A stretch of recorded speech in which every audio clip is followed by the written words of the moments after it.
começar agora, são 20h30. A aula de hoje nós vamos falar sobre o governo de Salomão, né? Vocês estão, vocês estão observando que nós, além da questão teológica, nós estamos dando também assim importância à questão histórica, para vocês entendendo o que foram esses governos e a monarquia dentro de Israel. Fazer uma memória aqui rapidinha para aqueles que perderam algumas aulas, que não, até agora não entenderam.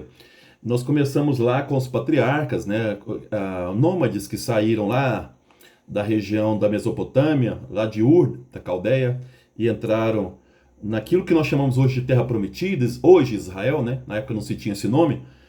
Depois esses patriarcas vão para o Egito, o Moisés liberta esse povo do Egito, que se tornaram escravos, e através de um movimento começado pelo Josué, eles vão adentrar a Terra Santa. As pessoas perguntam por que Moisés não entrou na Terra Santa. Primeiro, pela velhice, mas a Bíblia diz que também ele tinha matado um egípcio, né? E por isso que ele não era digno de entrar na Terra Santa.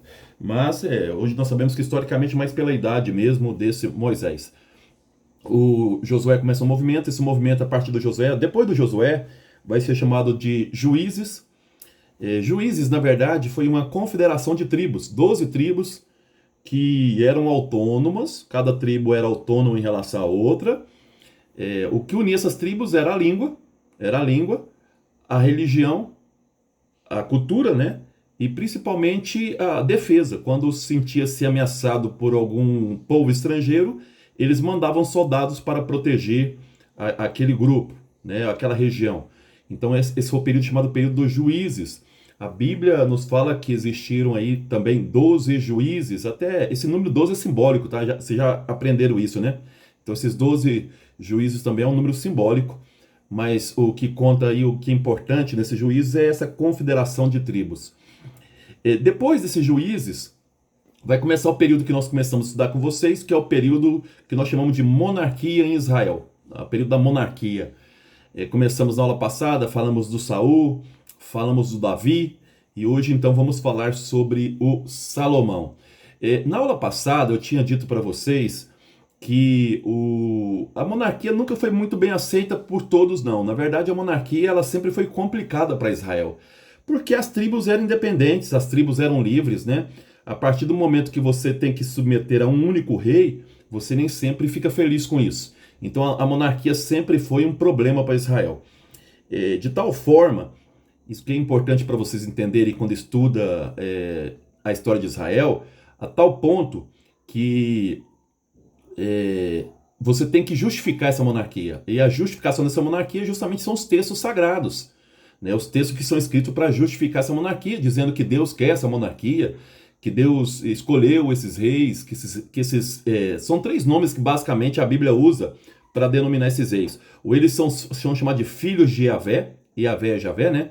Ou eles são chamados de filhos de Yahvé, ou eles são chamados os primogênitos de Yahvé, ou eles são chamados de ungidos de Yahvé.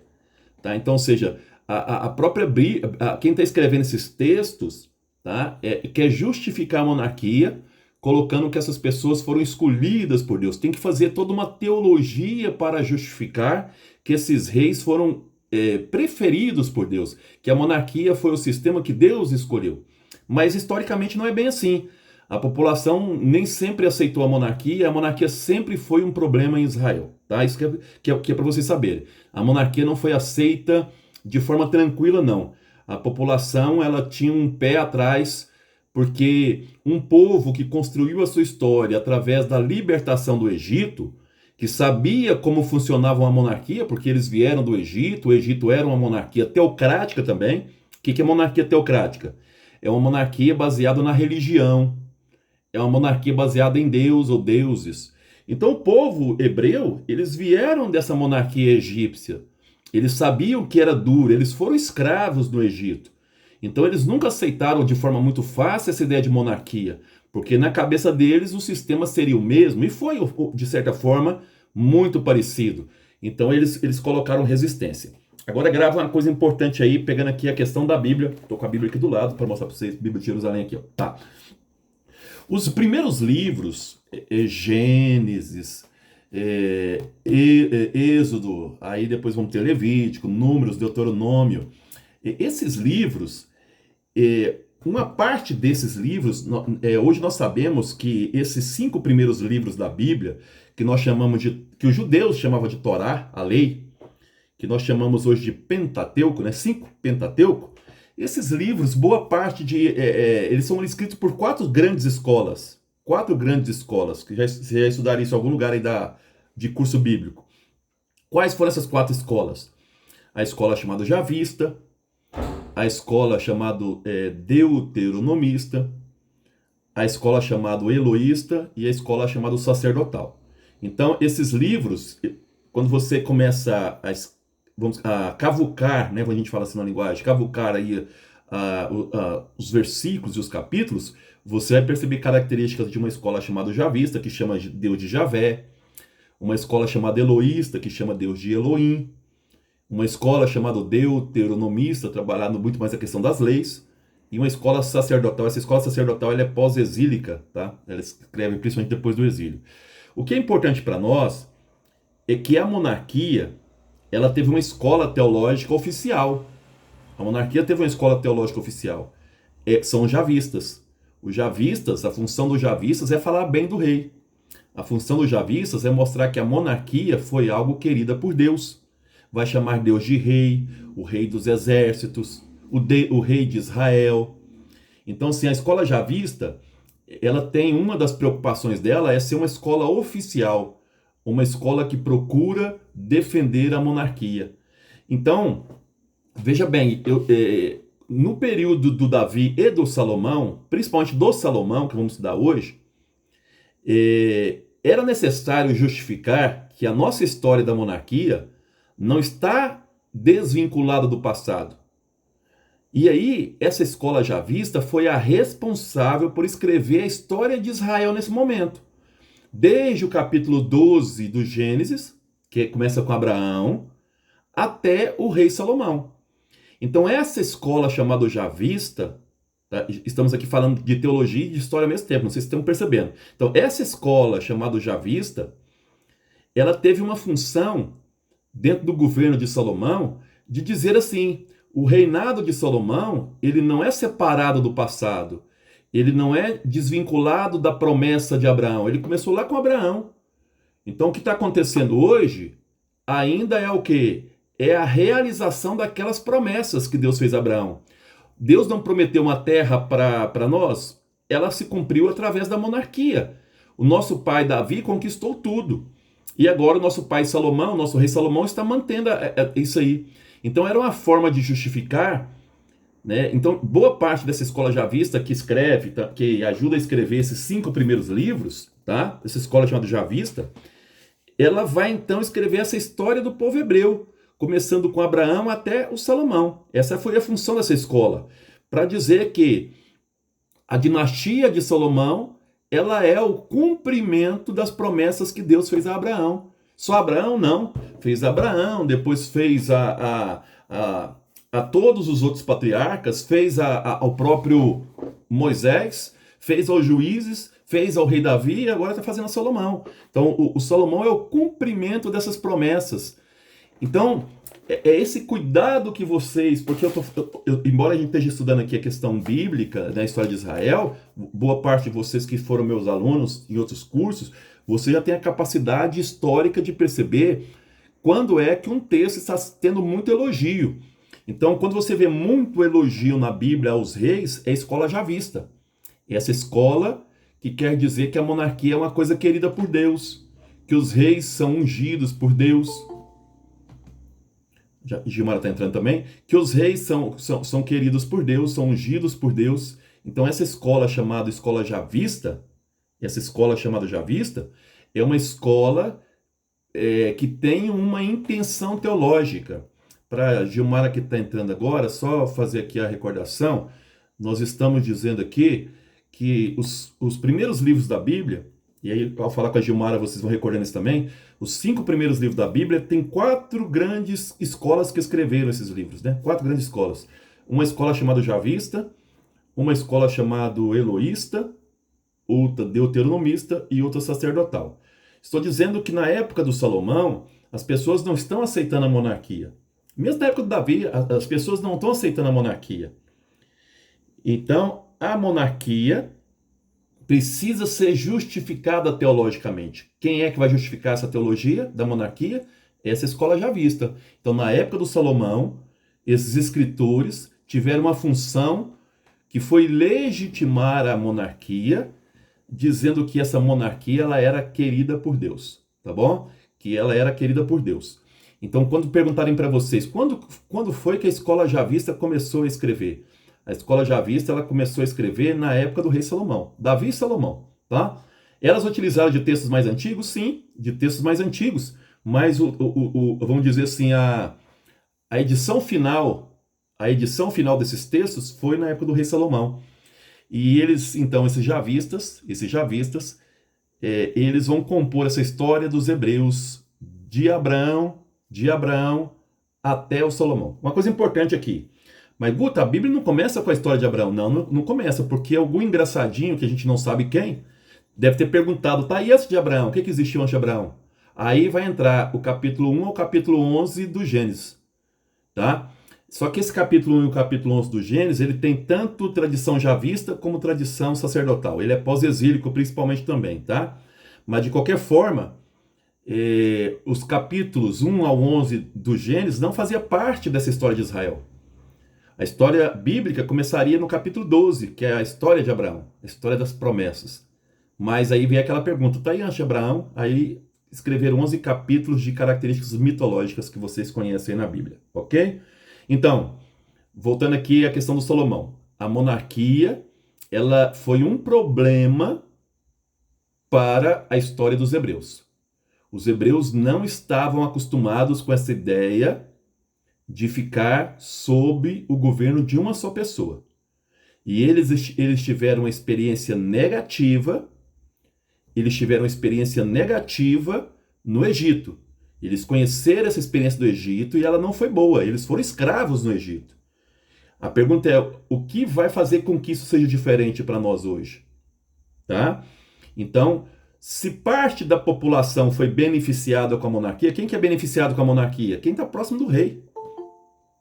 Todos aqueles que estão próximos do rei, esses são beneficiados com a monarquia. Mas aqueles que não estão próximos do rei, como, por exemplo, a população do campo, a classe trabalhadora, essa classe, ela não gostou dessa ideia de monarquia, porque nas tribos nós éramos livres. Então, esse é o primeiro ponto que eu queria que vocês entendessem hoje.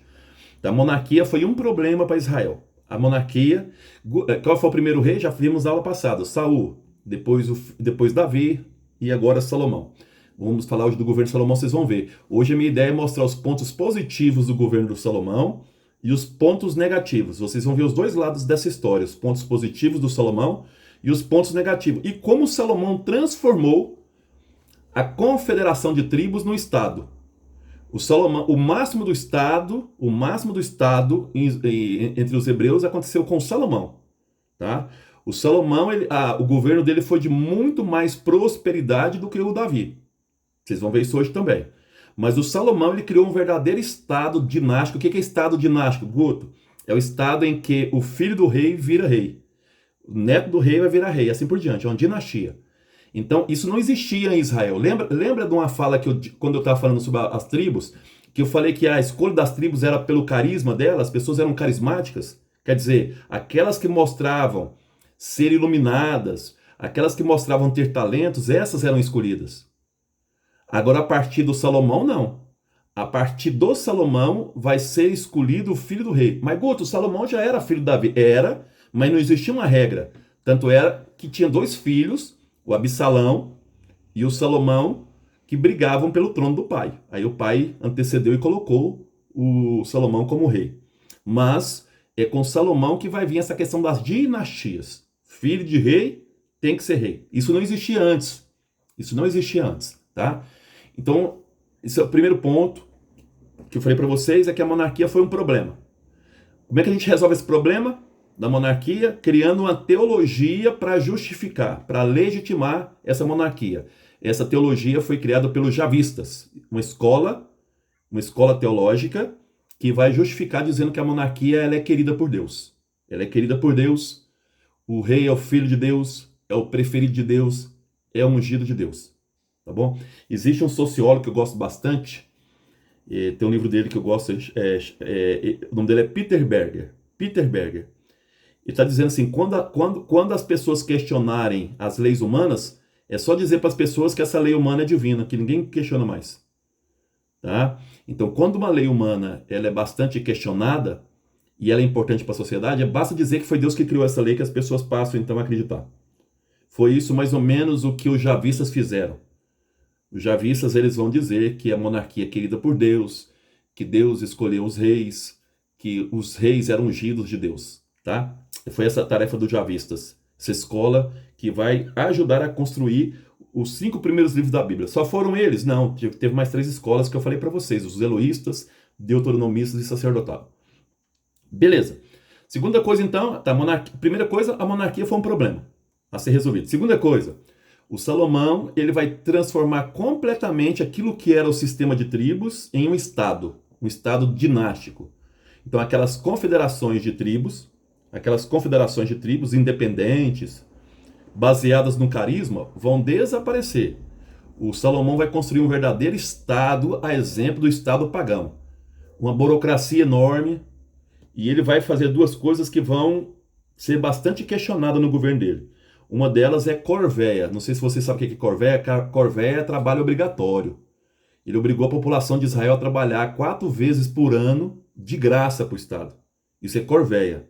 É quase uma escravidão. Aí eu lembrei do Brasil. Nós trabalhamos também mais ou menos do mesmo jeito. Trabalhamos 4 meses para o governo pagando impostos, né? Hoje é comprovado isso. Dos 12 meses que nós trabalhamos, 4 nós vai para imposto para o governo. Nós não chamamos de corvéia, mas na época do Salomão chamava-se corvéia. Trabalhar 4 meses de graça para o Estado sem receber salário.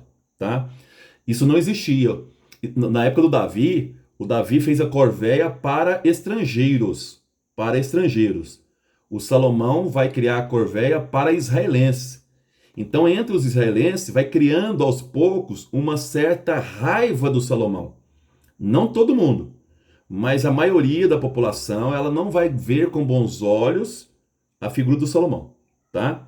Então vamos falar um pouco do governo. Eu botei para vocês um PowerPoint e vamos agora passar a exibi-lo e vai ficar mais fácil a gente entender um pouco o Salomão. Então, hoje vamos ver os aspectos positivos e os aspectos negativos do governo de Salomão. Deixa eu só abrir aqui.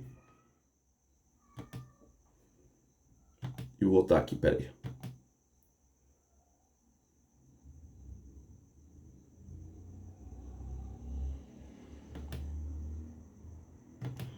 Aqui, Salomão. Vocês me digam se estão vendo aí. Estão vendo? Sim. Beleza. Estão vendo aí? Ok? Beleza. Então vamos lá, Salomão. Hoje existe uma perspectiva, isso não é 100% garantido, que ele governou do ano de 961 a 922, tá? Isso é uma aproximação histórica que os historiadores fazem.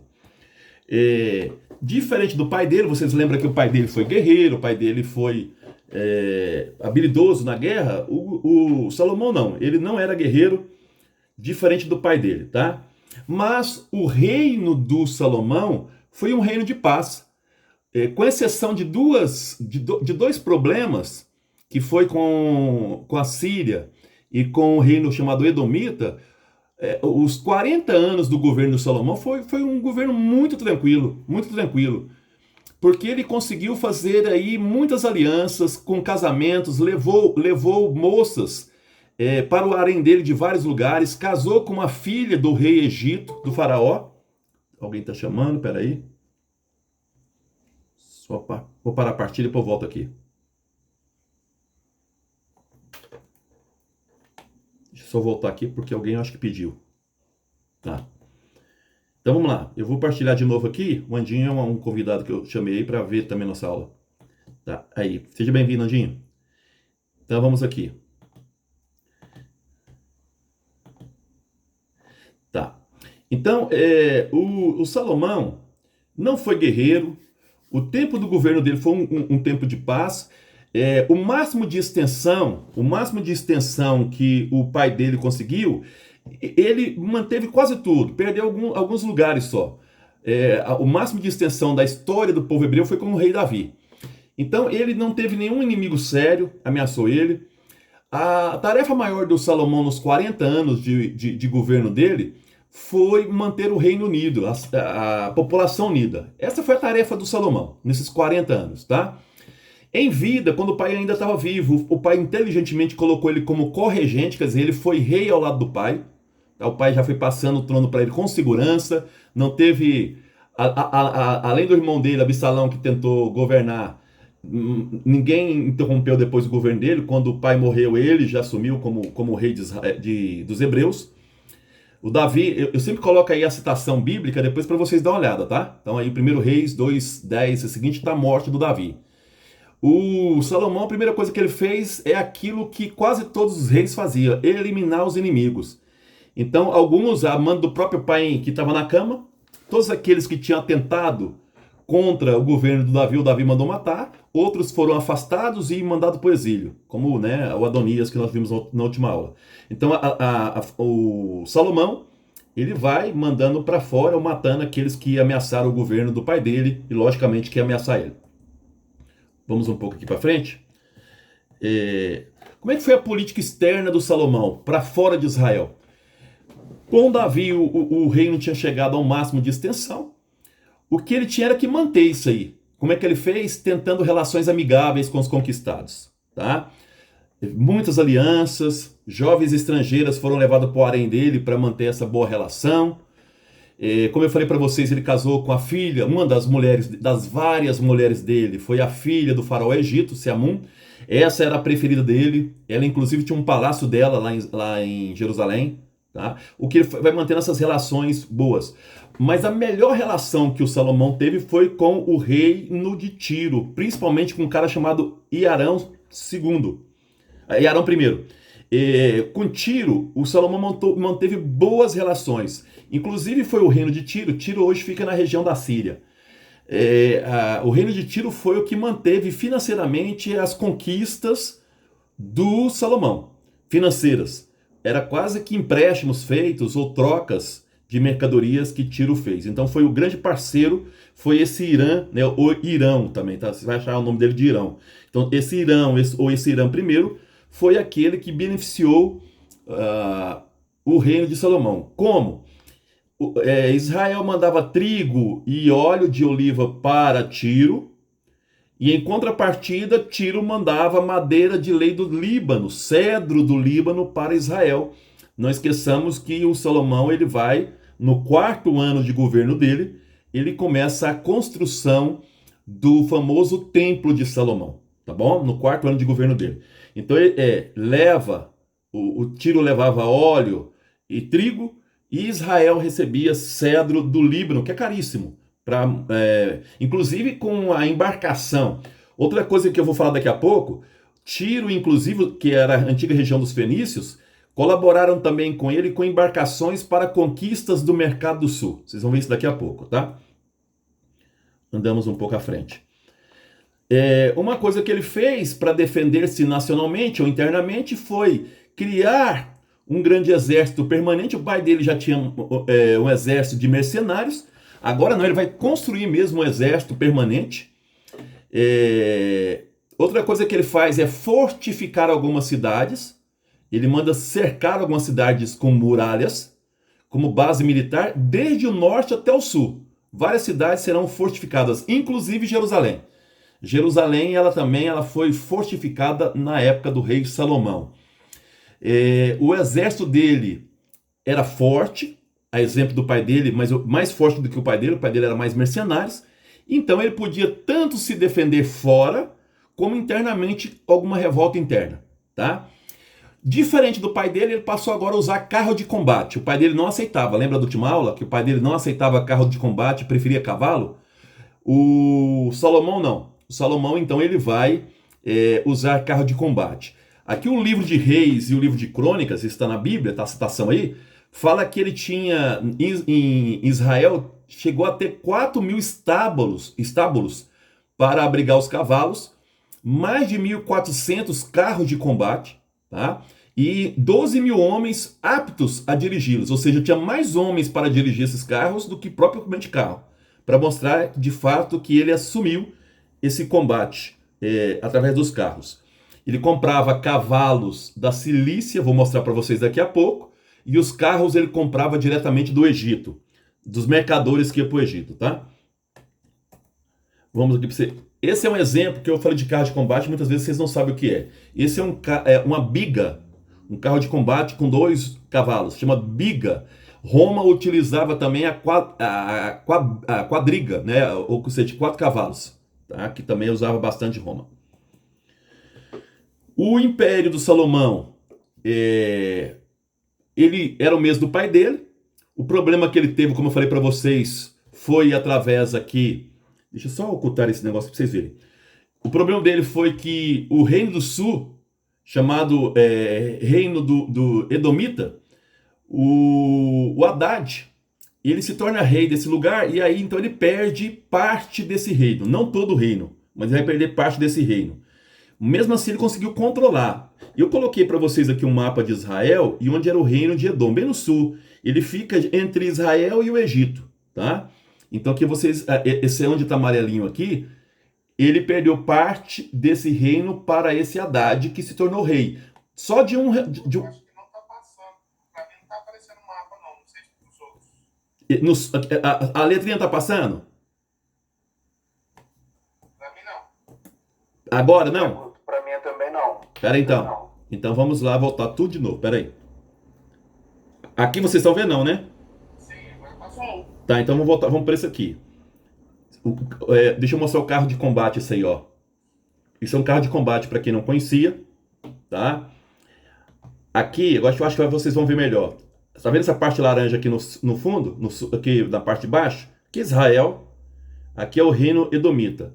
O Salomão perdeu parte desse reino aqui para o Haddad, tá? Que se tornou rei dessa região. Depois eu vou colocar esse mapa mais... Oi. Uma perguntinha. Esse carro de combate, ele já era chamado de biga ou ele só vai ser chamado de biga a partir do Império Romano? É do Império Romano. Aqui era chamado só de carro de combate. Não se tinha esse nome de biga, não. Tá?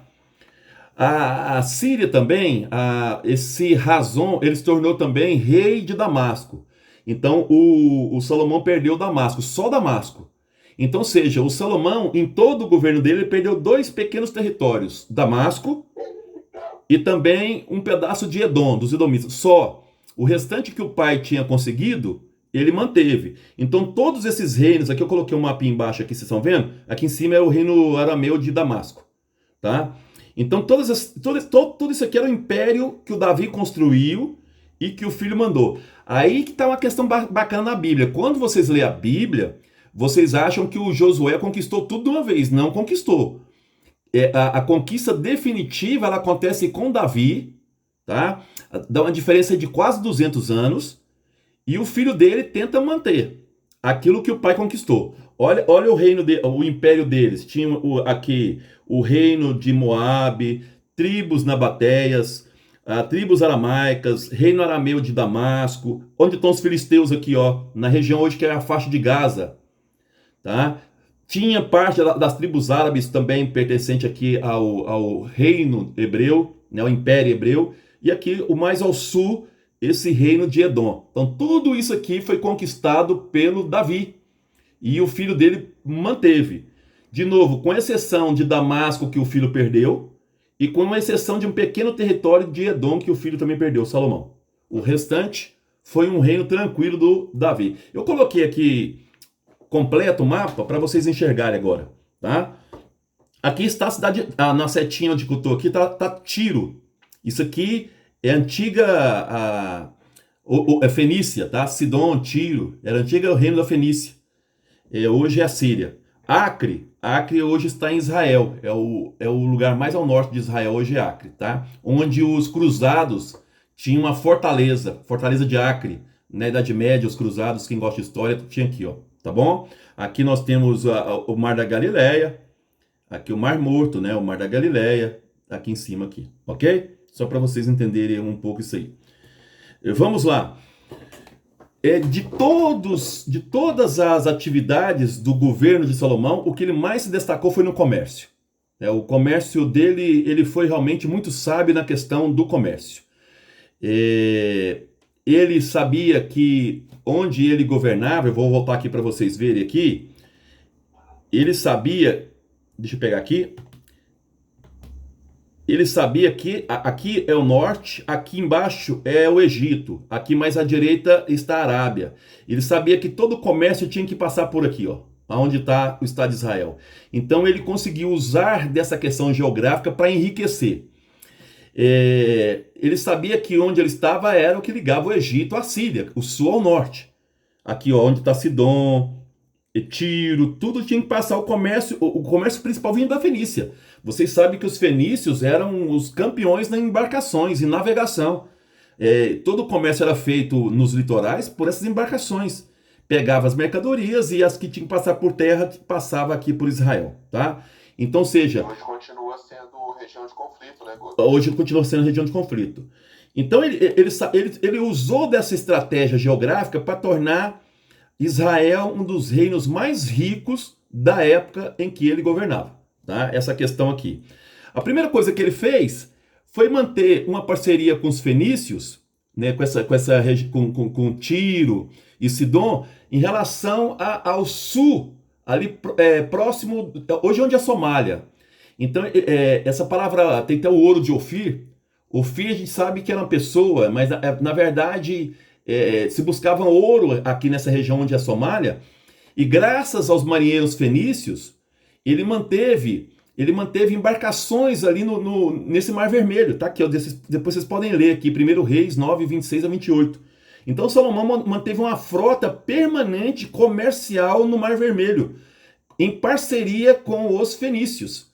Ele recebia ouro, prata, madeiras, né, que é madeiras raras que vinham do sul, joias, marfim e até macacos para diversão do rei Salomão. Isso vocês podem até ver aqui nessa citação. Eu coloquei um mapinha aqui para vocês verem. Era aqui, ó, onde está essa cidadezinha chamada Aciogaber. Aqui é onde ele mantinha uma frota permanente de comércio. Então ele manteve armazéns aqui para colocar os produtos. Com os fenícios forneciam o quê? Os marinheiros e as embarcações. E ele entrava, logicamente, com estrutura. Então ele manteve um comércio bacana aqui, que chegava até o sul aqui do Egito, né, onde hoje é a Somália, para levar essas mercadorias para o Estado hebreu. E o que ele mandava em troca? De novo, oliva, que é o que mais tinha, e trigo. A troca sempre era isso, tanto para o sul como para o norte. Tá? Era o que ele mantinha. Ele manteve também comércio com a Arábia. Hoje é o Iêmen Oriental, Sabá. Ele recebeu a visita da rainha de Sabá, tá aqui também a citação, vocês podem ver aí. Por que essa rainha de Sabá foi lá visitar o Salomão? Hoje nós sabemos por quê. Porque ele queria que essa rainha trabalhasse para ele, nesse comércio ali de incenso e especiarias. Principalmente também a questão do ouro e da prata. Então, ou seja, ele fez um acordo com essa rainha para que essa rainha fosse uma espécie de intermediária comercial com o Salomão. Então Salomão, conseguiu controlar o comércio do norte com os fenícios e também com o sul, com essa região de Sabá.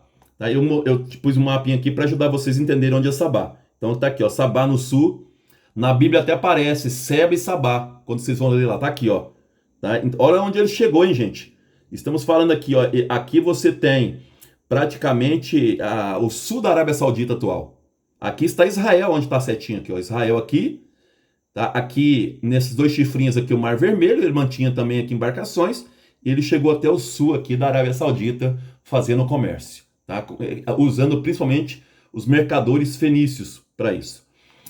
Ele utilizou de uma estratégia muito interessante para controlar o comércio de cavalos e carros de combate. O que ele fez? Ele contratou mercadores que faziam o trabalho direto para ele.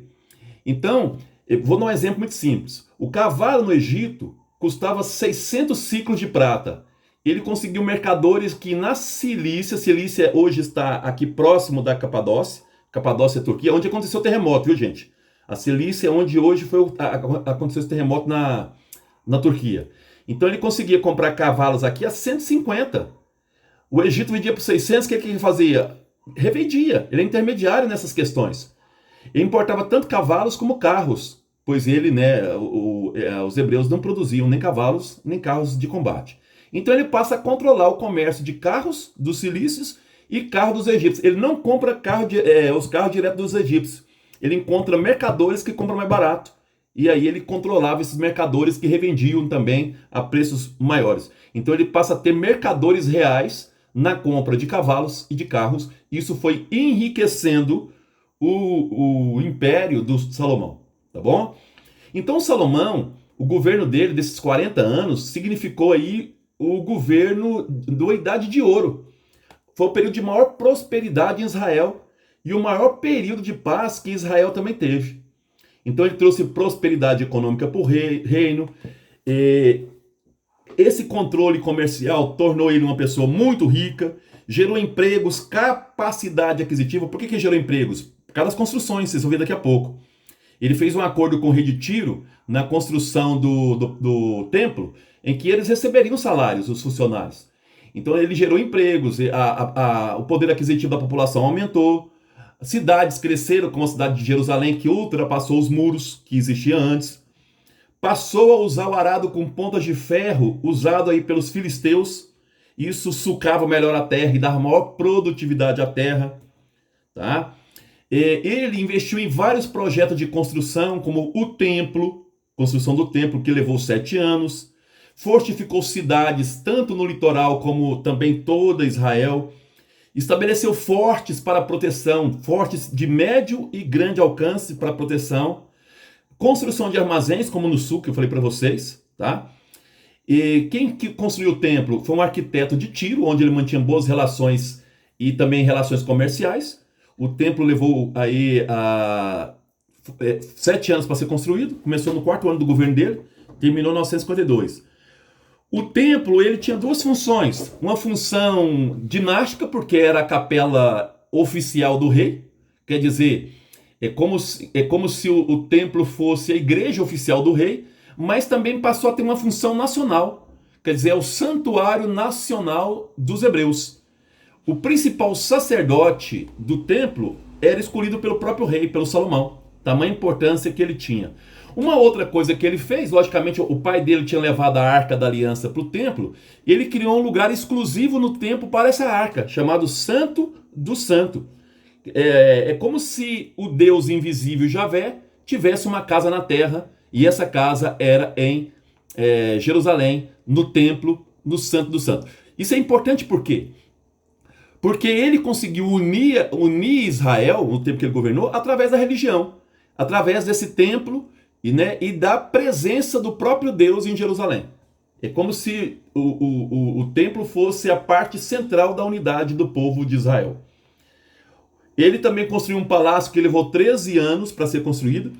Ela tinha tantas colunas do Líbano que ela era chamada Casa do Bosque do Líbano. É como se o templo do Salomão, o palácio do Salomão fosse o próprio bosque do Líbano, tamanha quantidade de madeira do Líbano, cedro, tinha no palácio dele.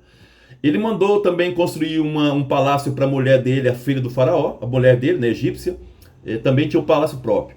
E o trono dele era de marfim, esse marfim via da África, naquele comércio que ele fazia com a África, era o trono de Salomão. Eu coloquei aqui 2 imagens de como hoje os historiadores conseguiram definir o templo de Salomão. Então, a primeira é essa aqui, ó.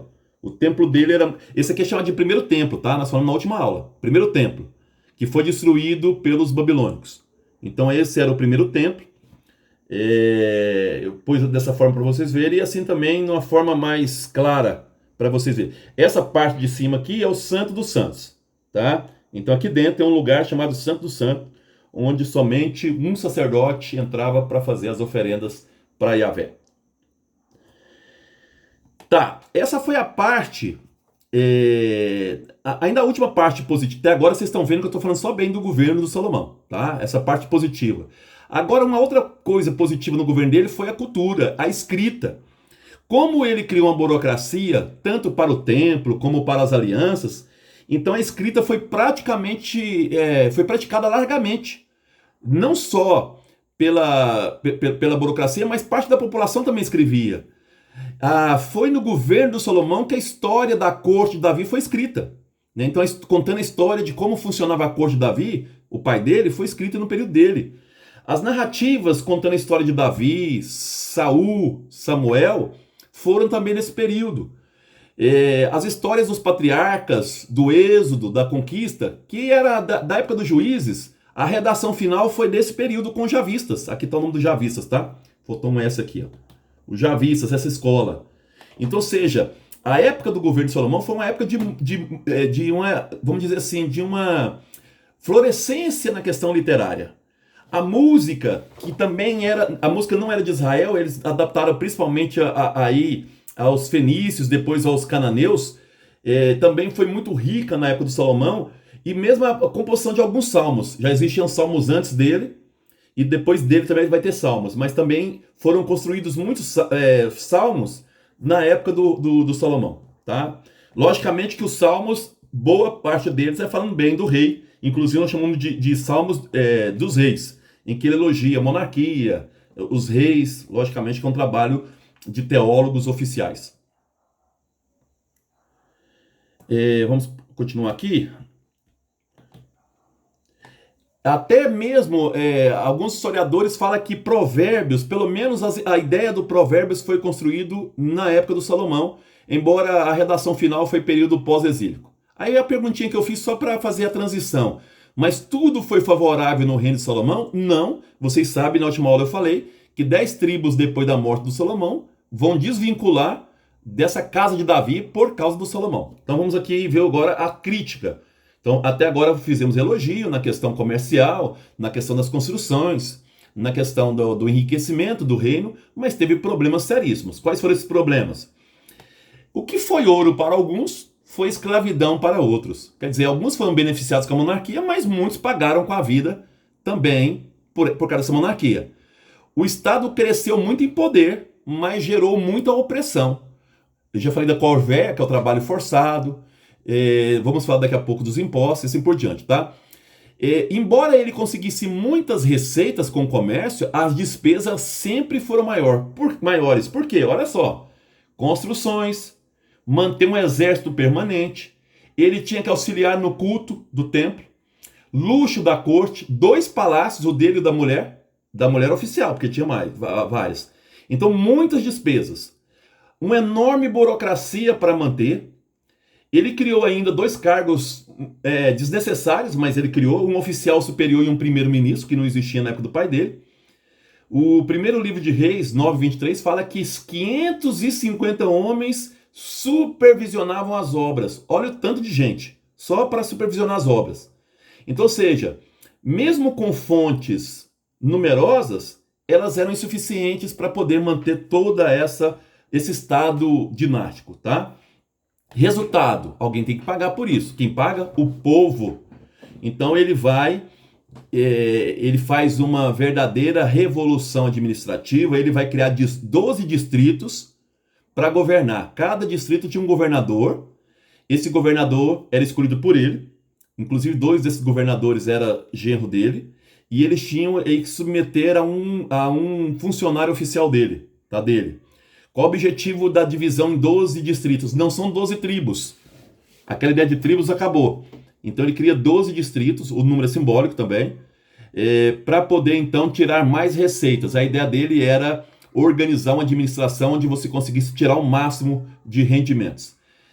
Cada distrito, são 12, cada distrito era responsável por manter o palácio por um mês.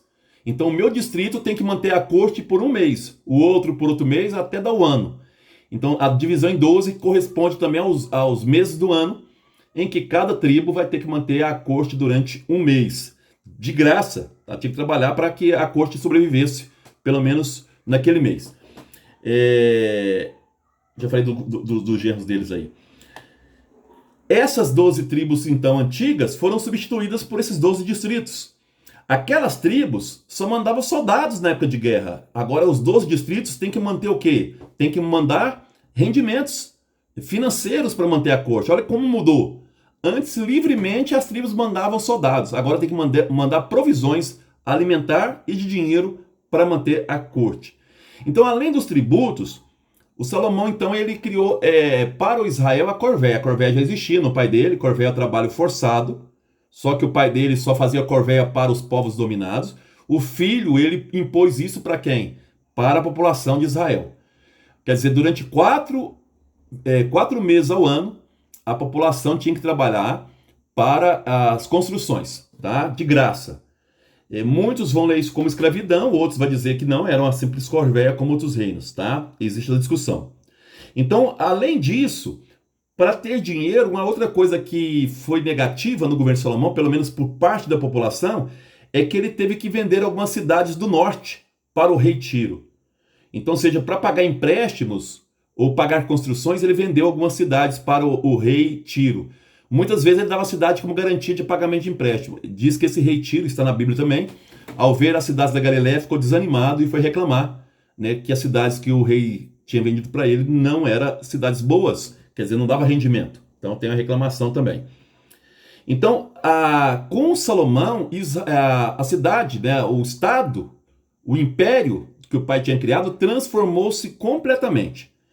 De lideranças carismáticas, como o caso do Saul e do Davi, agora nós temos um estado dinástico onde o filho do rei tem que ser rei.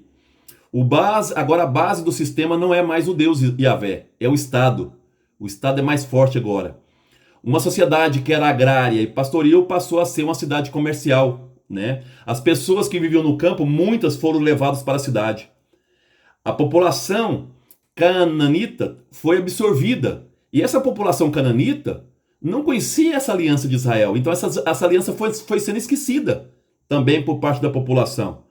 A própria religião agora representava o Estado dinástico. Quer dizer, o Estado e religião passaram a se confundir mutuamente. Existe um historiador chamado Leão Aquino, ele até fala isso.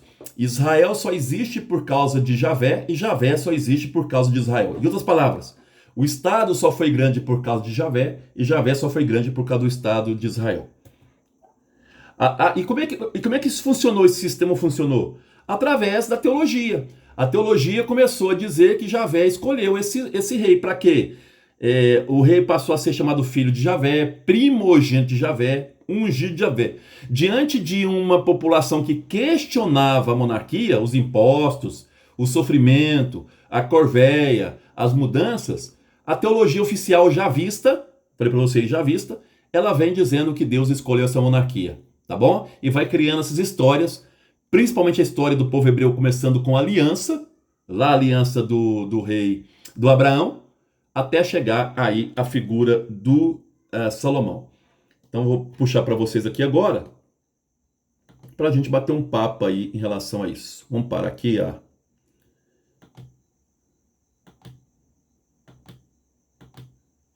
vou ter que parar.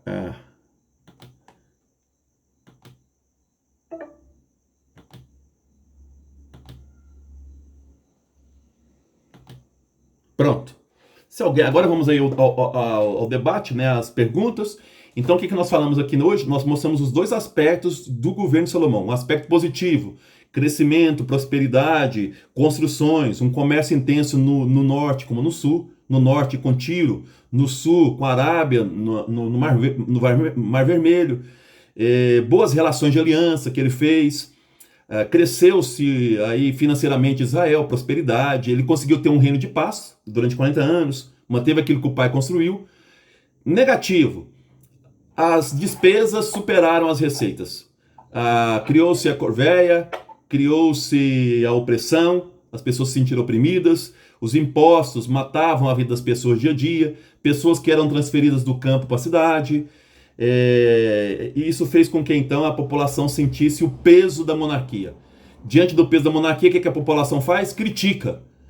E aí o que o rei tem que fazer? Criar uma teologia oficial para falar bem da monarquia. Como é que você faz a teologia oficial?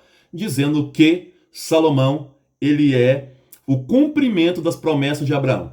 Então quando você abre a sua Bíblia e vai ler do capítulo do Gênesis, capítulo 12 do Gênesis, até o Salomão, quando você ver o elogio à monarquia, você vai perceber que é um texto da escola javista. Então essa escola javista, ela vai criando uma teologia oficial para elogiar a monarquia. Passa a chamar Javé do Deus dos exércitos, o rei dos exércitos, o Deus dos exércitos. Vai chamar, porque o exército está na monarquia, vai chamar Javé como rei. Então, quando vocês forem observando isso, esse é um texto de tradição javista, escrito na época do rei Salomão. Para quê? Para justificar a monarquia, porque a monarquia passou a ser criticada. Então você tem que criar uma teologia oficial, dizendo, não, gente, Salomão, ele é o cumprimento da promessa de Deus a Abraão. Deus não falou para Abraão que nós teríamos a terra? Temos. Essa terra é toda nossa. Nós conquistamos essa terra graças a essa promessa que Deus fez a Abraão. Então, o Salomão, ele é o cumprimento dessa promessa. Na próxima aula, inclusive, eu vou dizer para vocês o seguinte, que 10 tribos, ou 10 antigas tribos, né? Que agora são antigas tribos, não caiu nessa conversa. E vão se separar do Salomão, criando o reino de Israel no norte. Reino de Israel. Enquanto Judá e a tribo de Benjamim vão ficar fiel à casa de Davi. A grande pergunta era, existe uma casa de Davi? Existe, que está em Jerusalém. Nós devemos ser fiéis a ela? Deus escolheu ela para nos governar? 10 vão dizer não. Não. 2 vão dizer sim. Então 2 tribos vão ser fiéis à casa de Davi, como dinastia, como estado, e 10 não. E aí vai separar, como eu falei na última aula para vocês, as 10 vão criar o reino de Israel com capital Samaria, e as 2 vão criar o reino de Judá, ou da Judéia, com capital de Jerusalém. E elas vão se tornar inimigas. Isso vocês viram na Bíblia, quando Jesus vai lá tentar conversar com a samaritana, o boró que deu, porque Jesus era dinasticamente pertencente à casa de Davi, e não podia estar conversando com a samaritana por guerras ou brigas históricas, tá bom? Vou deixar aberto aí para vocês, quem quiser fazer pergunta, dúvidas, fique à vontade, tá? Pode abrir os microfones. Oi? Como que é a família hoje em dia? As famílias? Você fala da população ou da realeza? Da população. Geralmente, elas em Israel, elas eram campesinas, viviam em campos, cuidando ainda de ovelhas, cabras. Até hoje você percebe muito isso lá. Alguns tinham trabalhos especializados de construção, como é a família de Jesus. Família de Jesus, a Bíblia tem nós temos que tomar cuidado com a Bíblia, porque ela traz algumas traduções errôneas. A tradução original de Jesus não é que ele era carpinteiro, ele era um artesão. Tecné, que fala. Ele era um artesão. O que é um artesão? O faz tudo. Jesus construía casa, Jesus abria cisterna. Então ele era aquele faz tudo nosso hoje, tá? E as crianças? As crianças, desde pequenas, elas eram incentivadas a estudar nas escolas, chamadas sinagogas. Essa era a escola tanto religiosa como eram escolas de educação também. As sinagogas, elas tinham 2 funções. Ensinar a religião, mas ensinar as letras também para essas crianças, tá? Essa era a função das crianças. Uma vida muito simples. E com Salomão, essa vida da população piorou, com a cobrança de impostos. Engraçado que na Bíblia a gente sempre tenta idealizar a figura do Davi e do Salomão. Foram reis complicados, principalmente Salomão. Salomão foi um rei muito opressor. Para manter as construções dele, ele fez a corvéia, e cobrou impostos, criou essa questão administrativa que pesar para as pessoas. Mas então, por que já passa para você, Patrícia? Mas por que é tão bonitinho? Por causa da escola oficial javista, que pintou isso como uma coisa bonita, entendeu? Para vocês entenderem. Pode falar, Patrícia Peredo. Seu microfone está fechado, Patrícia. Tenta abrir ele aí. Tá fechado ainda. Agora sim. Fala que primeiro Reis, não? Segundo Reis e Crônicas, eles falam o que você acabou de falar, não? De que Salomão é abençoado por Davi, e que ele ensinou a governar e tudo isso. Então, todas essas escrituras aqui da Bíblia foram escritas pela escola javista? Só tomar cuidado, porque um livro ele não é só por uma escola, são vários. Por exemplo, se eu pegar a Bíblia aqui, a nossa Bíblia aqui, e for lá no livro de Gênesis, pegar o primeiro livro lá, o primeiro capítulo. O primeiro capítulo de Gênesis foi escrito pela escola chamada sacerdotal. E Deus criou o céu e a terra. Escola sacerdotal, primeiro. E aí, tudo que Deus viu é bom. A escola javista escreveu o 2. Tá? São duas criações diferentes. Depois você pega a Bíblia de vocês. No capítulo 1 é uma criação, escrita pelo sacerdotal. O segundo capítulo é uma outra criação, escrita pelos javistas. Tá? Completamente diferente. Vocês vão ver lá. No segundo, observa bem. Eu estou pegando a Bíblia de Jerusalém, que a tradução é mais fiel. Lá no versículo fala o seguinte: no tempo em que Yahvé, Deus, Yahvé, javista. Você já vê que é claramente javista. Yahvé, Deus, fez a terra e o céu. Não havia nenhum arbusto, então vai contar um pouco isso. Quer dizer, são duas escolas diferentes. Um livro, ele pode ter 2 escolas, 3 escolas ou as 4 escolas escrevendo. Quando você pega a saída do Moisés do Egito, as 4 escolas escrevem a saída dele. Então você tem que tomar cuidado. A gente acha que é uma história só. Na saída do Moisés, as 4 escolas tentam falar como é que ele saiu. Tem uma que... Só para lembrar, quantos anos que foi escrita essa aqui, Reis e Salomão? A escola javista ela foi escrita mais ou menos nesse período do Salomão, entre 950 e 900 mais ou menos. A escola eloísta, pelos anos 800 a.C., eloísta. A escola chamada deuteronomista, mais ou menos 600 a.C. Deuteronomista, tá. E a escola chamada sacerdotal depois do exílio, lá pelos anos 480 mais ou menos. Então, aí funde um texto só, você acha que é uma história única, não é uma história única. E outra coisa, tem textos muito antigos, antes mesmo do Salomão, que eles pegam e vão fazer o que nós chamamos de edição.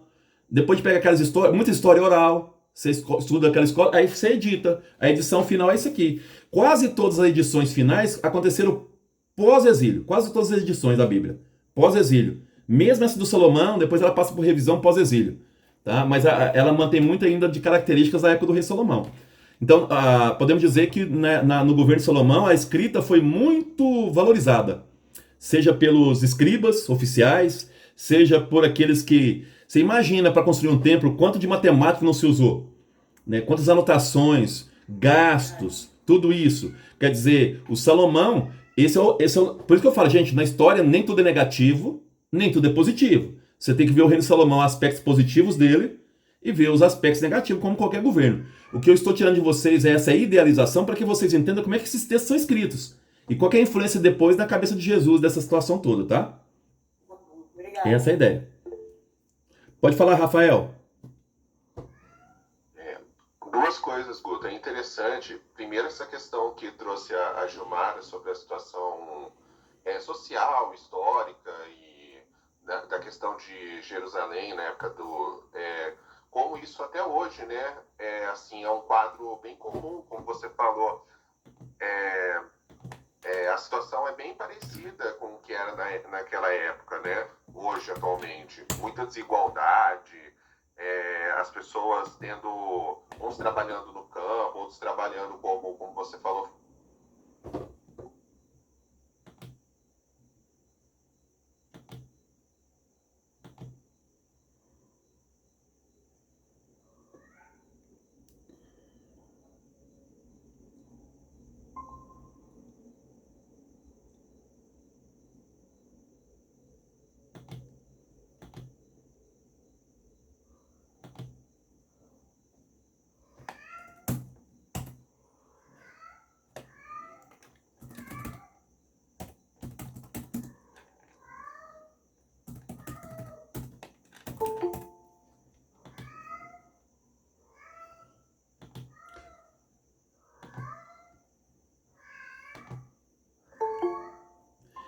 Porque deu uma hora ele cai. A gente tá voltando aqui já. Ele caiu porque de uma hora que dá, mas tá voltando. Os que não viram, a aula tá gravando. Eu tô gravando aqui porque alguém falou que não tinha visto.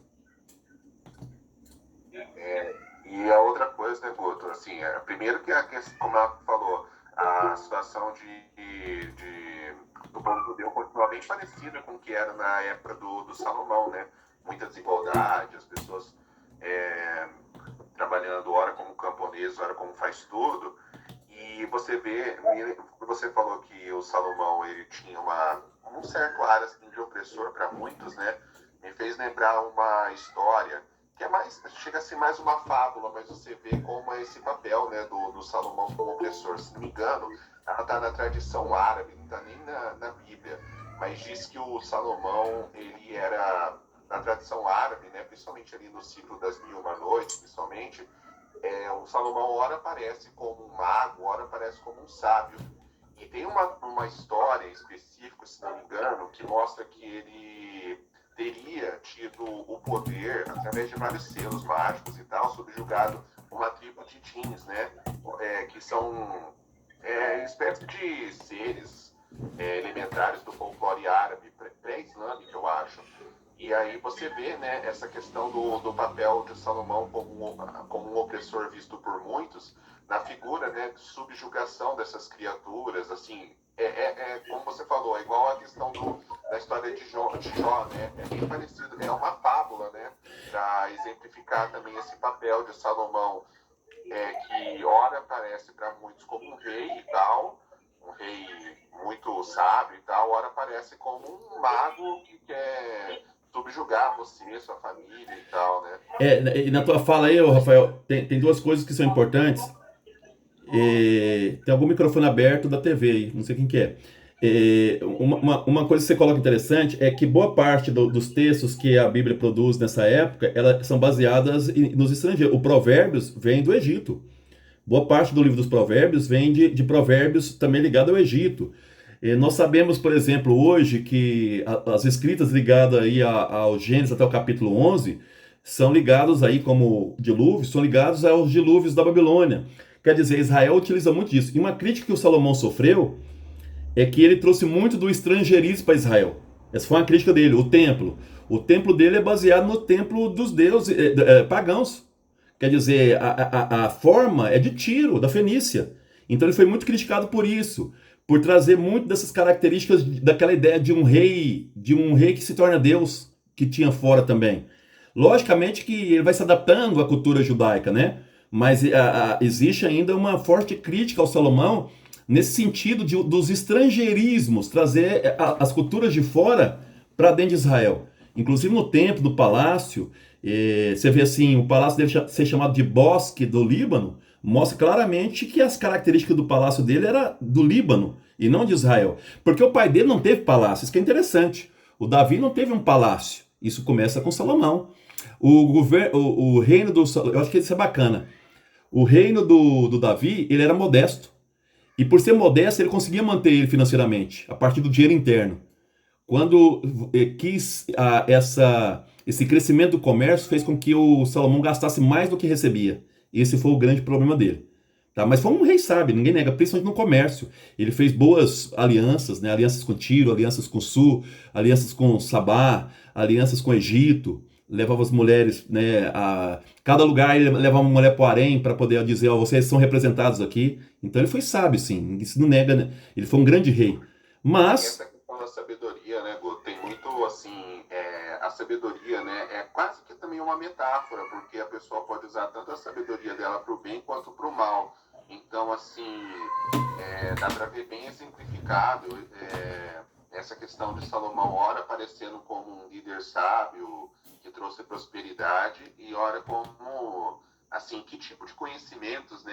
Fica se perguntando que tipo de conhecimento será que ele conseguiu com essas nações estrangeiras, porque tudo isso vinha com comércio também, sim, né? sim. É as duas faces da moeda, como dizem.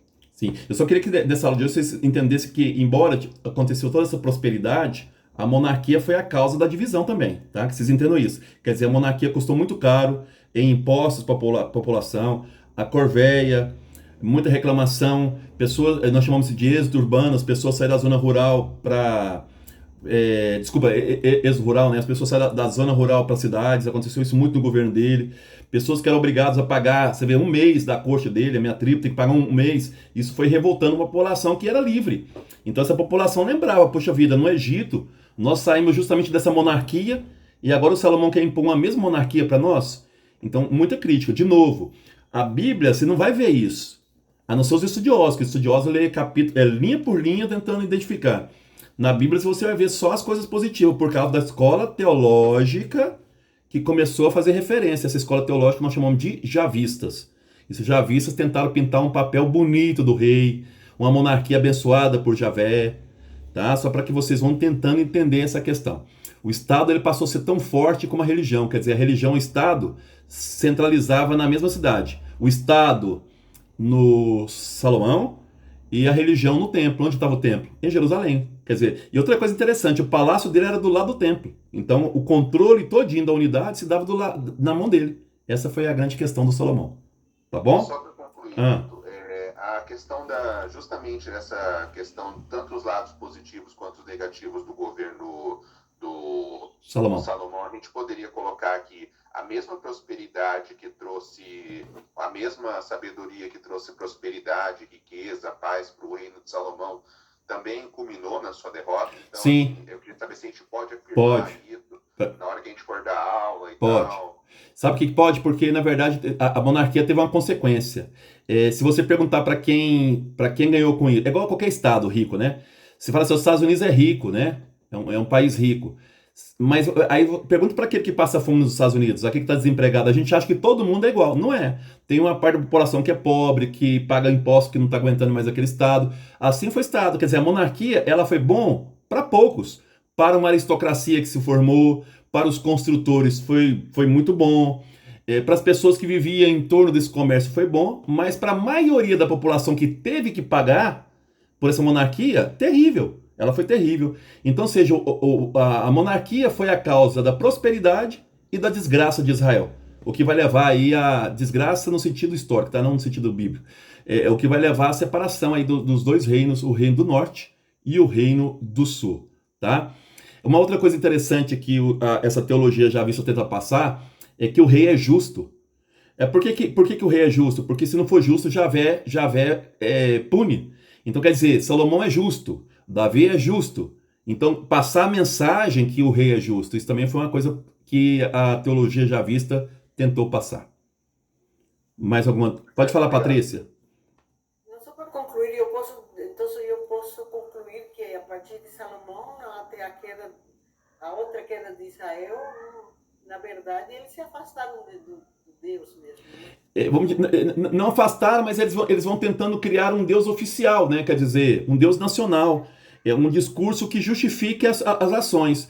A função dos profetas, Patrícia, é justamente negar isso. Isso que é interessante, depois dos profetas.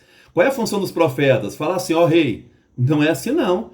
Quer dizer, você fez coisas e se afastou de Deus. Tem um texto do profeta Amós que eu adoro, que ele fala o seguinte, ó, o vosso culto, o culto é onde? Jerusalém. O vosso culto eu vomito sobre ele. Eu abomino o vosso culto. O que eu quero é justiça. Quer dizer, os profetas vêm colocar o dedo na ferida dos reis. O que vai acontecer com os profetas? Serão perseguidos por essa realeza. Mas a função dos profetas é dizer para o rei, o senhor se afastou de Deus. O senhor se afastou daquilo que foi pedido na aliança. E, logicamente, que eles serão perseguidos. Todos os profetas sofreram muito. Elias, Amós, Isaías, Jeremias. Jeremias chega a falar assim, ó, eu sou uma criança, né? Quer dizer, você está me cobrando demais. Tem uma fala de Jeremias que eu gosto bastante, assim, ó, tu me seduziste e eu me deixei seduzir. O que é sedução, gente? Seduzir quer dizer, Deus, quando você me chamou, você me enganou e eu me deixei enganar. Agora eu estou aqui sofrendo, todo mundo quer me matar. Então, ou seja, essa é a função do profeta. É denunciar essas barbaridades. Então, o Jeremias está lamentando para Deus. Eu caí na sua lábia, Deus. Você me seduziu. E agora eu estou aqui pagando com a minha vida isso aí. Mas Deus não abandona os profetas e vai continuar com o profeta. Essa é a ideia sempre dos profetas. Os profetas têm que lembrar os reis. Vocês têm que ser justos. E qualquer justiça está colocado na tríade judaica. Cuidar de viúvas, órfãos e estrangeiros, os mais pequenos. Essa é a justiça que o rei tem que garantir, tá bom? Tem muitas mensagens, tem muitas coisas nas entrelinhas das mensagens bíblicas, né, Guto? Exatamente. Tá bom? Na próxima aula eu vou falar para vocês, então, do fim do governo do Salomão e essa formação dos dois reinos. Isso que nos importa para a próxima aula, tá bom? Obrigado pela participação, todos e todas, tá bom? Espero que tenha gostado. Bíblia é isso mesmo, por isso que eu falo assim, ó, no meu ponto de vista tem duas ciências que são dificílimas, mas que encantam. Primeiro Bíblia, segundo música. Essas duas ciências são terríveis, mas são maravilhosas. né? Um abraço, fica com Deus. Obrigado, boa noite. Tchau. Abraço, boa noite, obrigado. Tchau.